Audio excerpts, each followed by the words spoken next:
Publisher Iceberg Interactive has paired with developer Stormling Studios to finally bring gamers their long-in-development title, Lunacy St. Rhodes. Looks like there's something missing from this board. I should try to find it. Lunacy St. Rhodes is an atmospheric, first-person, story-rich horror game that boasts multiple endings and a unique AI that is designed to adapt to how we play and make us feel unsettled at every moment. As the story begins, our protagonist receives a mysterious phone call from a detective, explaining they are the sole inheritor of Rhodes Mansion, a home that has been connected to a decades-old homicide case. After agreeing to meet at the mansion to finalize the home transfer, we quickly discover that the once peaceful town of St. Rhodes has fallen into complete disrepair following a great tragedy. And so our journey begins as we attempt to make our way through the ruins of the once peaceful town and unravel the mysteries of our childhood in the process. City exploration and the mansion itself recalled memories of other classic survival horror games, and some more recent. I couldn't help but be reminded of 2021's Resident Evil Village as I traversed the desolate town. The setting is further brought to life through fantastic sound design that lends itself perfectly to the game's eerie atmosphere. The cracks of thunder, the footsteps I heard pitter-pattering above me, the haunting cries of the dead, and the static of a radio all played a pivotal role in creating an extremely unsettling atmosphere that I would liken to Visage. The scares even gradually ramp up more and more as you uncover all of Lunacy's secrets. Get out of my house! Oh!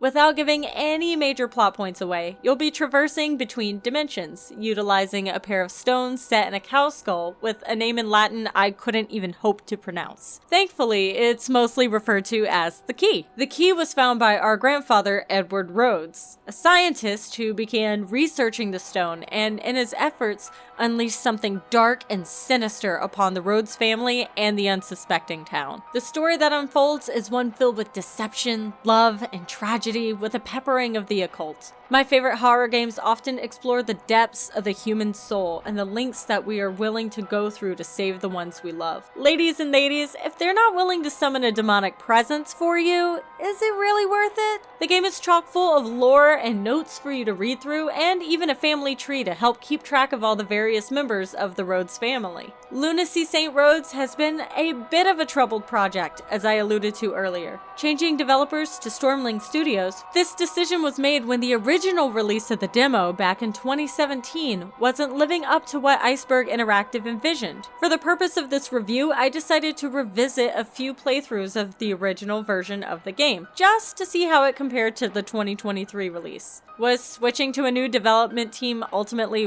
worth it? Maybe? Fans of the original demo might find this game to be too far of a departure from the original version, which seemed a little less spiritual and relied less on the occult aspect of the game to be scary. It hinged on a bride that disappeared while her husband-to-be was away. It felt more like an homage to cinematic first-person horror experiences, the likes of PT, where this version of Lunacy has a bit more of a stun and gun to it. I can't exactly say you'll experience action combat here. Rather, your character utilizes the key I mentioned earlier to stun enemies and escape from them. It's certainly a bit different, to say the least. Often when a ghost is about to appear, you'll want to sprint to the nearest hiding spot in order to avoid them. Now, not every encounter is the same either, as you might also find yourself drawing protective sigils in hope of surviving. The villains were challenging to get around for sure, but could be manipulated into a pattern, which led me to one of the bigger issues I had with Lunacy: the AI. While I can't speak to its effectiveness at giving me the heebie-jeebies,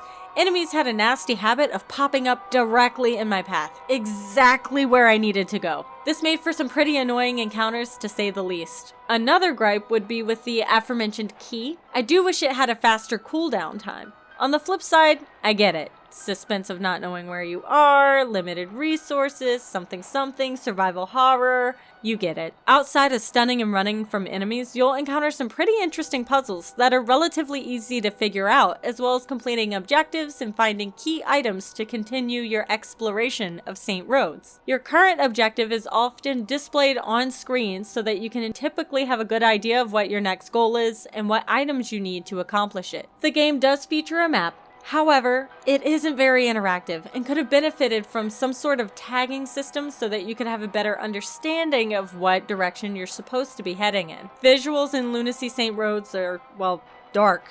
Your character's flashlight is more or less essential, and honestly, even with that light, it can be pretty difficult to see. The limited field of vision certainly amped up the fear factor, leaving us afraid of what lies just outside of the flashlight's reach. There are nice details to the environment when you can make them out, and some of the enemy designs, while simple, are legitimately creepy. There's some cool visual effects throughout the game, and the various journals you discover have an old, rustic look to them that fits the vibe really well. The real strengths of Lunacy are in its sound design and chilling atmosphere.